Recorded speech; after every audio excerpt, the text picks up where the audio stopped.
சென்னி குலநகர்வாசன் தமிழ் தேருமண்ணாமலைதாசன். எங்களுடைய குலதெய்வம் வந்து சுவாமிமலை முருகர், சுவாமிநாத சுவாமி. எனக்கு பர்சனலி என்ன சிறப்புன்னா, எங்கள் பிறந்த வீட்லேயும் சுவாமிமலை முருகர் தான். நான் கல்யாணம் பண்ணி புகுந்த வீட்லேயும் சுவாமிமலை முருகர் தான். ஸோ எங்கள் வீட்டில் வந்து குலதெய்வம் கோவில் ட்ரிப்புனா எல்லாரும் சேர்ந்து கிளம்பி போவோம். எந்த ஒரு நல்ல காரியம் நடக்கிறதுனாலும் கண்டிப்பாக சுவாமிமலை முருகரை ஃபஸ்ட்டு பார்த்துட்டு வந்து தான் அவங்க பண்ணுவாங்க. எங்களுக்கும் அடிக்கடி போகணுன்னு ஆசை. முடிஞ்சப்பெல்லாம் நாங்களும் போயிட்டுருக்கோம்.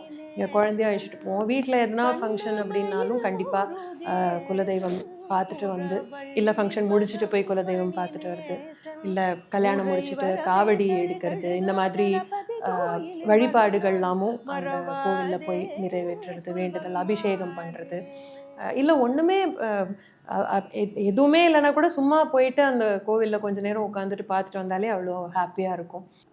அடிக்கடி போகிறதுக்கு அதுவும் அவர்கிட்ட தான் கேட்போம். நாங்கள் போயிட்டு வந்தோடனே திருப்பி நீ தான் சீக்கிரம் எங்களை மறுபடியும் இன்னொரு வாட்டி வரவழைக்கணும் அப்படிங்கிற வேண்டுதலையும் அவர்கிட்டயே தான் வச்சுட்டு வருவோம்.